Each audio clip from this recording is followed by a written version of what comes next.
Alright, let's dive into this. Picture this, you're a 27-year-old guy, minding your own business, trying to make ends meet, when your sister, let's call her Lisa, comes barging into your life with a huge request. Now, we're talking about a 24-year-old woman who has always had this larger-than-life personality. She's the type who thinks the world revolves around her. Growing up, I always joked that she was going to be the one to take over the world, and to be honest, I figured she would, just in her own way. Now, I never really had any issue with her. We'd always been close, at least, for the most part. Sure, she had her moments, who doesn't?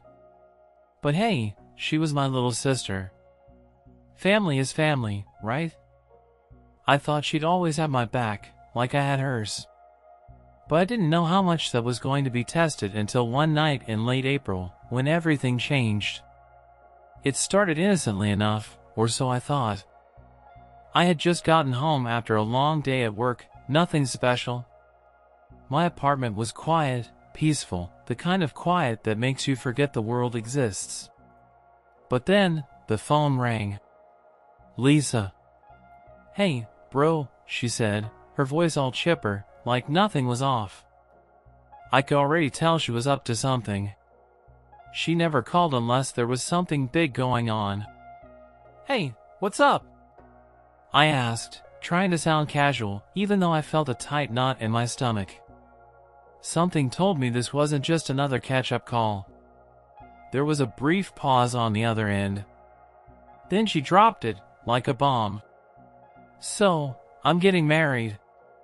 My mind instantly went blank. Wait, what? I blinked. The news hit me hard, more than I expected.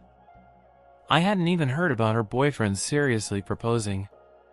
She'd been dating the guy for about 6 months, but I didn't think it was serious.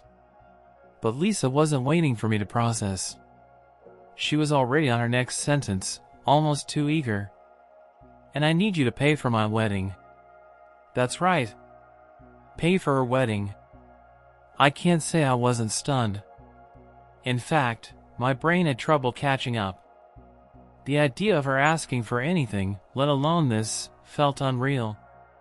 My first instinct was to laugh. This was a joke, right? A prank, maybe. But no! Lisa wasn't laughing. She was dead serious. Wait, what do you mean pay for your wedding? I asked, my voice barely above a whisper. I couldn't believe what I was hearing. Well, you know, I've always wanted a big, beautiful wedding. Like, the dream wedding.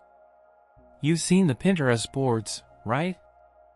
And my fiancé and I, we just don't have enough saved up. We need some help, she said, as if I were supposed to just get it. And that's when it hit me, this wasn't a casual request. This was her demand. I paused.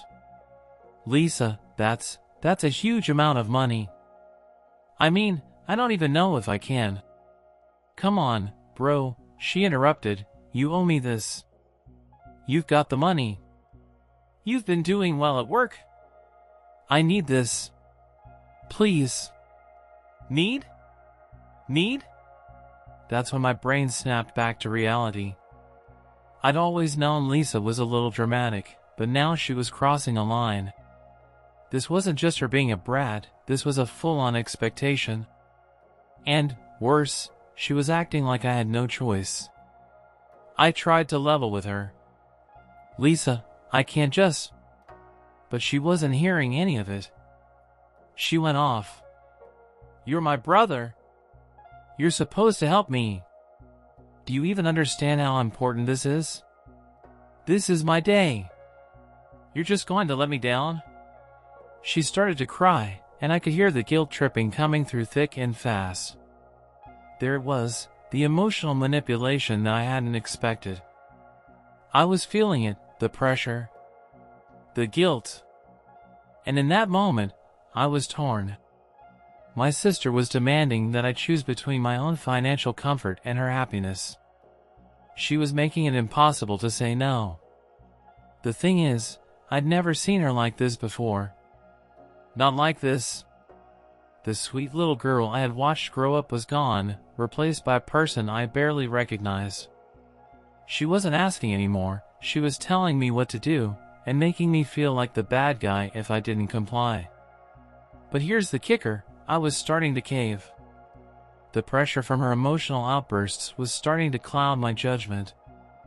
I mean, who doesn't want to make their sister happy? It was in that moment that I started wondering just how far this would go. How much more would she ask of me? Would this be the end of it, or was she just getting started? And then, the bombshell hit. You're ruining my life, you know that? Lisa said through gritted teeth. I'm trying to have my dream wedding, and you're stopping me. Do you even care about your family at all? That's when I froze. I wasn't just dealing with a wedding anymore. This was something far deeper. Something that might change everything between us. The tension in my chest was unbearable. Now, I had a choice. Would I give in? Or would I take a stand, knowing full well that whatever I chose could alter the course of our relationship forever?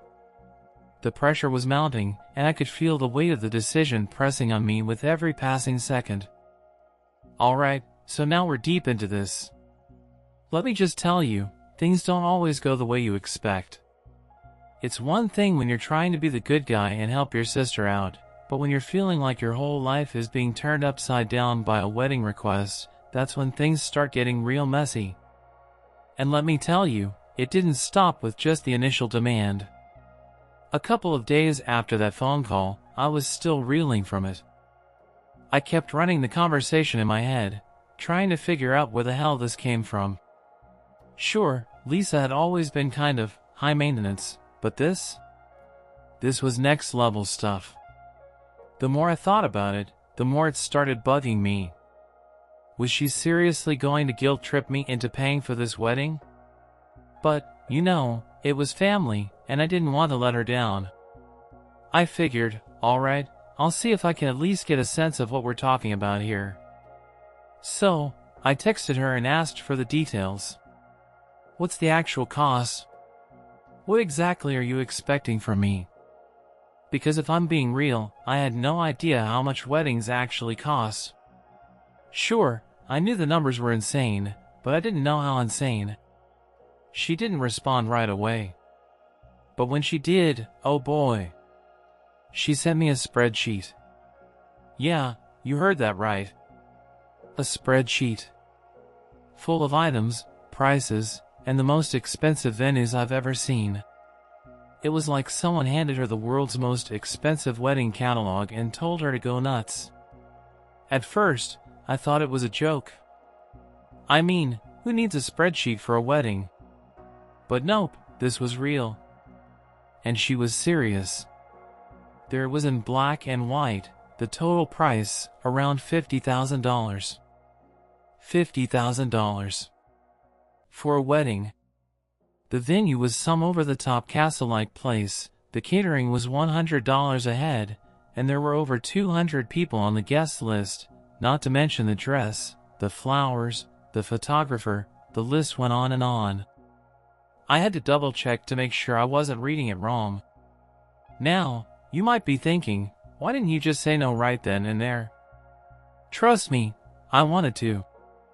I really did. But Lisa's words kept echoing in my head, you're my brother. You're supposed to help me. I started feeling like I didn't have much of a choice. But the more I looked at that ridiculous spreadsheet, the more I realized that if I actually agreed to this, I would be screwed. There was no way I could afford this. Hell, I could barely pay my own rent some months. So, what did I do? I took a deep breath, and I called her. I had to put my foot down. I didn't want to, but I knew I had to. I dialed her number, and as the phone rang, I could feel my heart pounding in my chest. Hey, bro, she answered, all casual. It made my skin crawl. Lisa, I just got your spreadsheet, and I gotta be honest with you. I can't afford this. There's no way I can cover $50,000 for your wedding. You've got to understand that, I said, trying to keep my voice steady. The silence on the other end was so thick, I thought I might choke on it. Then she spoke, her tone icy. What do you mean, you can't afford it? You have money, I know you do. You're doing well at work. You're just being selfish.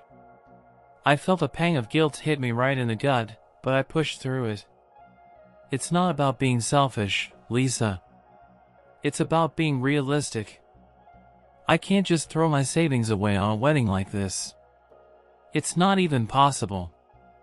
And then, just like that, the floodgates opened. Oh, I see how it is, she snapped. You can't even be bothered to help your own sister make her dreams come true? You know, I need this wedding. It's not just about me. It's about everything I've ever wanted. You're ruining my life, you know that? I felt like I'd been slapped. I was floored. I didn't know what to say. What was I supposed to say to that? Before I could respond, she went on, you know what? Maybe I should just cancel the whole thing. I'll tell everyone it's off. No wedding. And it'll be all because of you. My stomach twisted. She was serious. She was threatening to cancel everything just because I wouldn't pony up the cash. My mind was spinning. I knew she was dramatic, but this was next level. She was putting me in a corner, making me feel like the worst person on the planet. Look, Lisa, I started, but she cut me off. No.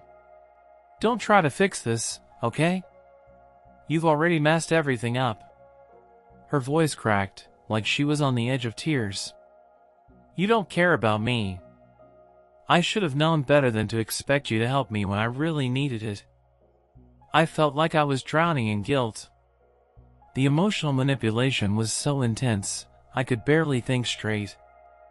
But then I remembered something that had been nagging me from the beginning. This wasn't just about the money. This was about control. She was using me to get exactly what she wanted, and I was letting her. I was letting her twist me into this impossible situation where, no matter what I did, I was the bad guy. I took a step back and tried to regain some composure. Lisa, I love you. But this isn't right. You're going to have to find another way to make this work. I can't be the one to pay for everything. And that's when she really dropped the bombshell. Fine. If you won't help me, then I'll just ruin everything. I'll tell everyone you abandoned me. I'll make you the villain in this story. Everyone will know it's all your fault. I froze. What had I just stepped into? The days after that phone call were, well, nothing short of hellish. It was like I was walking through a minefield, trying to avoid every conversation with Lisa, every text, every message. But it wasn't easy. It wasn't just that she'd gotten into my head, either. It was that she was now on a mission to make sure I knew how much she was hurt, how deeply betrayed she felt by me. Every morning, I'd wake up to more angry texts. I can't believe you're doing this. I thought family meant something to you. I'm not sure I even want you at my wedding now. And just when I thought it couldn't get worse, she hit me with something like, I'll never forgive you for this.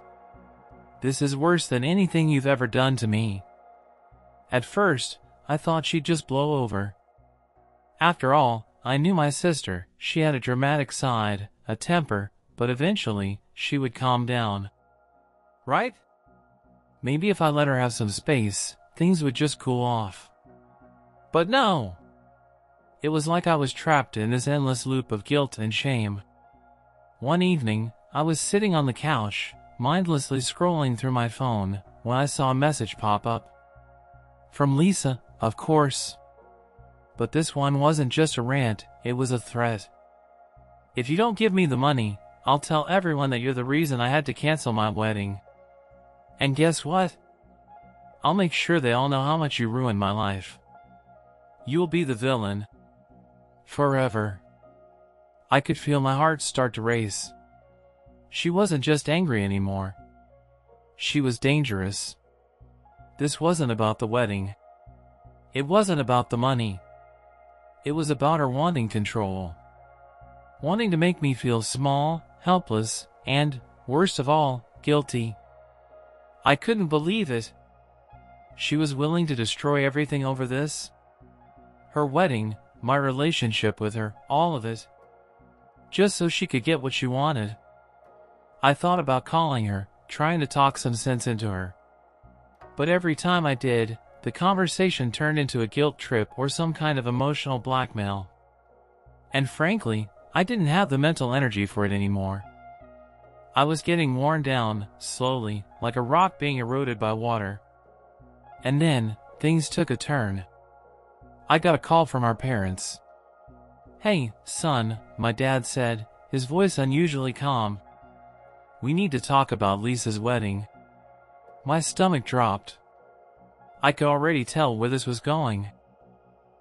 Sure, Dad." "What's up?" I asked, trying to sound casual, but knowing that this wasn't going to be good. "Well, Lisa's really upset.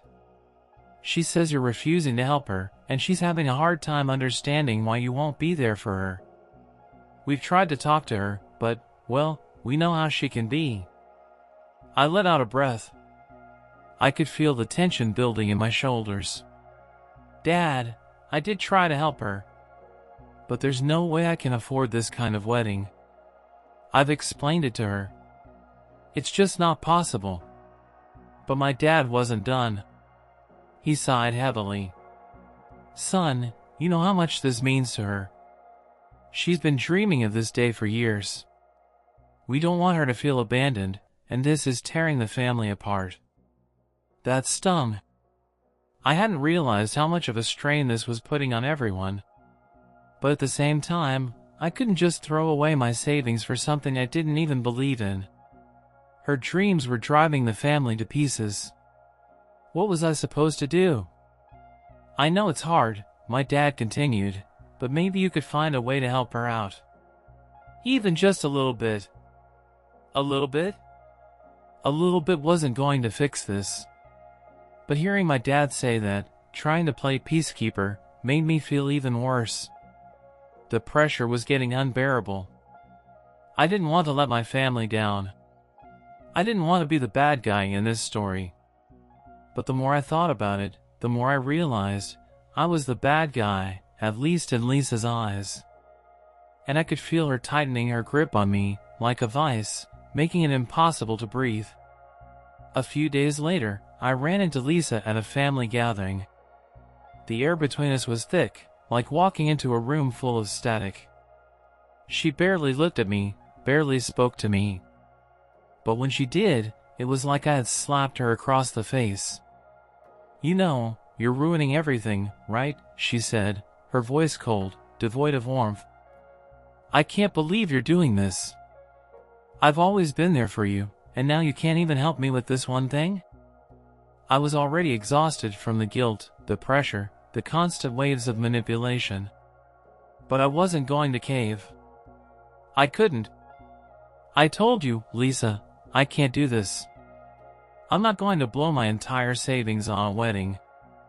I'm sorry, but this isn't my responsibility." She stared at me for a long moment, her eyes narrowing, then, without another word, she turned and walked away. But that wasn't the worst part. No, the worst part was that when I thought it was finally over, when I thought I could breathe for a second, Lisa started spreading her version of events. She told our extended family that I was the reason her wedding was falling apart. She had painted this picture of me as the selfish villain who didn't care about her happiness. And what really got to me was that some of the family was buying into it. People were actually calling me, saying they didn't know why I was being so stubborn, questioning my decision. It felt like everything was spiraling. I was losing her. I was losing my family. The guilt was suffocating, and it seemed like there was no way out. I was stuck between a rock and a hard place. Do I keep trying to stand my ground, or do I give in and hope this all blows over? And then, one night, I got a message that changed everything. So, after everything that had been building up, I thought I was finally done. I was exhausted. Physically, mentally, emotionally, I felt like I'd hit a wall. I didn't want to keep arguing with Lisa. I didn't want to keep fighting for my own peace of mind. But every time I thought it was over, she'd come back with something new. A new attack, a new guilt trip. And this time, it was different. One evening, I was just about to hit the sack when my phone buzzed. It was from Lisa. I almost didn't open it. At that point, I didn't know if I could stomach another one of her rants. But curiosity got the best of me, so I checked. And when I saw it, I almost dropped my phone. The message was simple. No drama, no threats, no over-the-top emotional accusations. Just one sentence. I'm calling off the wedding. Just like that. I stared at it for a long time, my mind struggling to wrap around it. It didn't make sense. All this time, all the pressure, all the fighting, and now, she was just giving up? It felt like a slap to the face, like everything I'd been through meant nothing. But then I thought, maybe this was it. Maybe this was the end of the whole damn thing. Maybe she was finally realizing that I wasn't going to give in. But then the second message came, and everything flipped. I'm calling off the wedding because of you. Those words hit me harder than I ever expected. It wasn't just about the wedding anymore. It wasn't just a matter of paying for a venue. This was her deciding to pull the plug on everything and blaming me for it. She was turning this into a personal vendetta. And I wasn't sure if it was about the money anymore, or if it had always been about something deeper. Something she hadn't told me. The thing is, I knew she was angry. But this was something else. The way she phrased it, it was like she was trying to break me. Trying to make me feel like I was the one who had destroyed her happiness. It wasn't just the wedding now, it was her life. I didn't respond right away. Honestly, I was at a loss for words. I needed to figure out what I even felt. But that feeling of guilt started creeping back in, twisting in my gut like a knife. Was this really my fault? Did I mess up? Should I have just said yes to her demands, even if it meant sacrificing my own financial security? It was like everything I had stood for, the boundaries I'd set, was crumbling around me. The whole idea of not giving her what she wanted felt like the biggest mistake in the world, but then again, I knew that if I gave in now, I'd be enabling her. I'd be saying it was okay for her to manipulate me like this. The next day, I went to my parents' house. I had to face them. I didn't want to do this over the phone. I needed to see them in person. When I got there, I found my mom sitting on the couch, staring blankly at the TV. Her eyes were red, like she hadn't slept in days. I sat down next to her, and we didn't speak for a long while. She was the first to break the silence. She told us, "You know," Mom said softly, her voice trembling, "that you were the reason everything fell apart." I couldn't look her in the eye. I just couldn't. The guilt I felt was too much. "Mom, you know I didn't mean for this to happen." She sighed. "I know, but that doesn't make it easier. I don't know how to fix this. Lisa is saying things that aren't true, but I can see where she's coming from. She's hurt, and you're hurt, and everything's just falling apart." I felt like I was suffocating. My chest tightened, and I had to force myself to breathe. I hadn't expected this. I didn't know what I was supposed to do next. Before I could say anything, Dad walked in. He looked even worse than Mom. His face was drawn, like he hadn't eaten or slept in days. He didn't speak right away, just sat down beside us and rubbed his hands together, like he was trying to figure out how to hold it all together. "Son," Dad started, his voice low and steady, "I know this isn't easy for you. But you need to understand, you've hurt her. And whether or not it was intentional, it's a big deal to her. You're her brother, and she thought you'd be there for her, no matter what. I wanted to scream. I wanted to tell him that I was always there for her, just not in the way she wanted me to be. But I bit my tongue. What good would that do? Instead, I just nodded. I don't know what to do anymore, I said, my voice cracking. She keeps blaming me for ruining her life, for wrecking her dream wedding. And now she's calling off everything because of me. How am I supposed to fix that?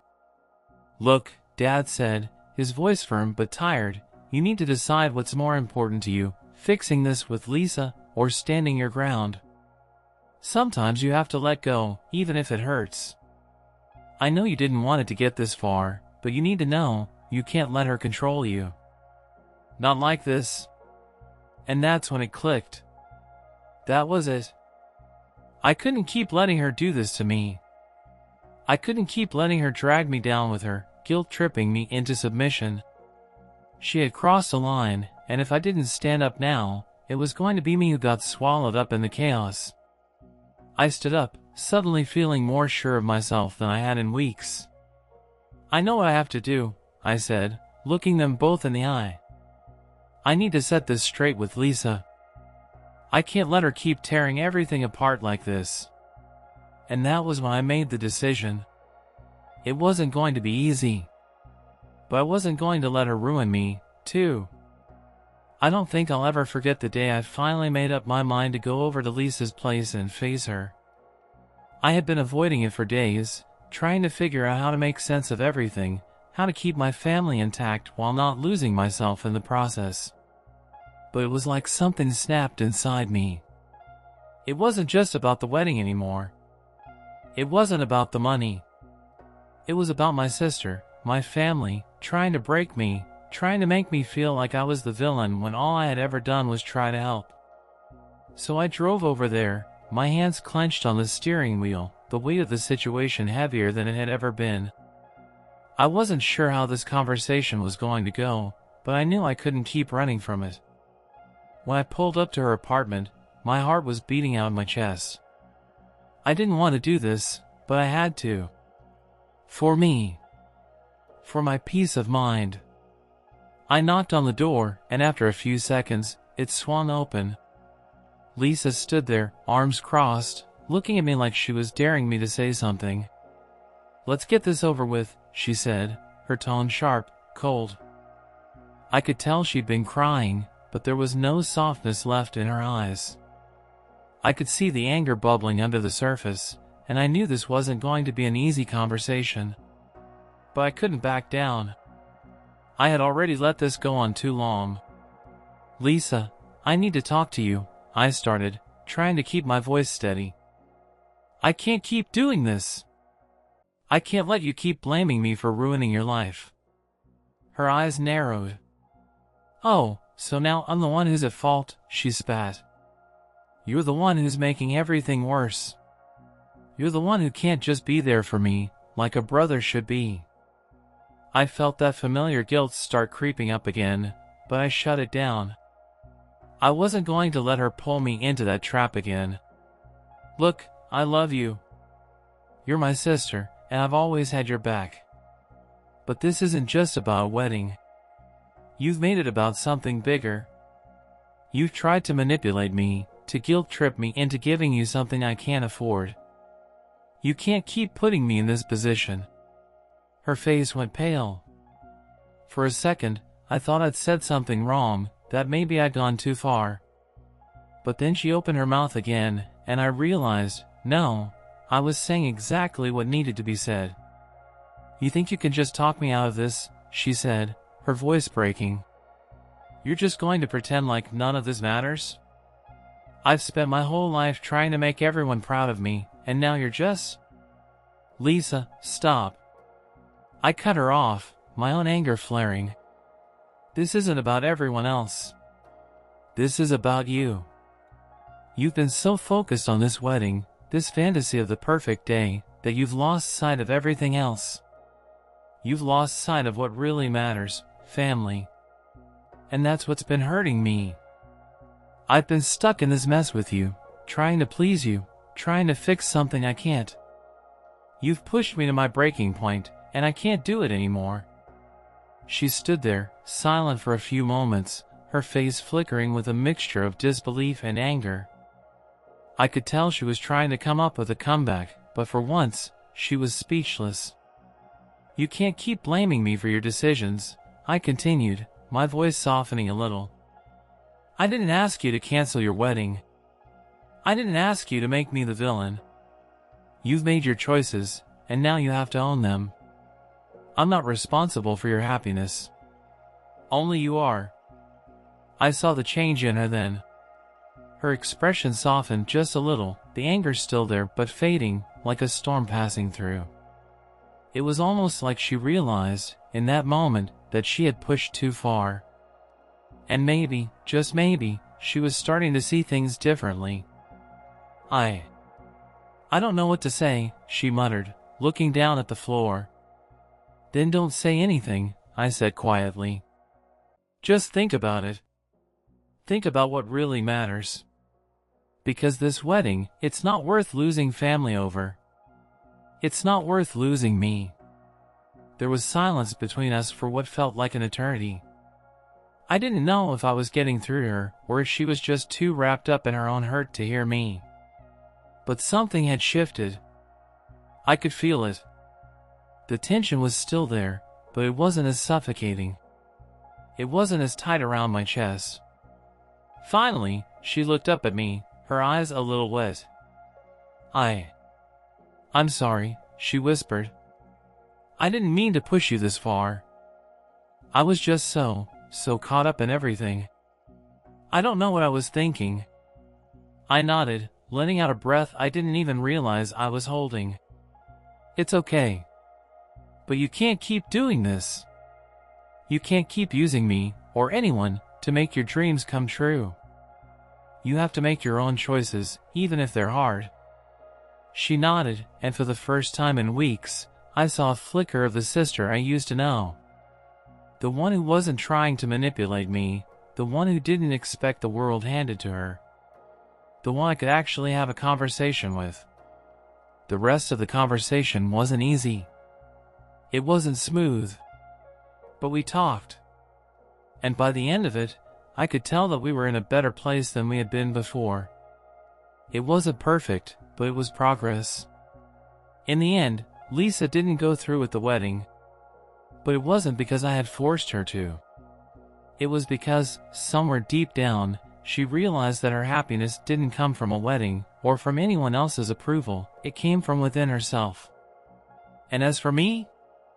Well, I learned a lot through all of this.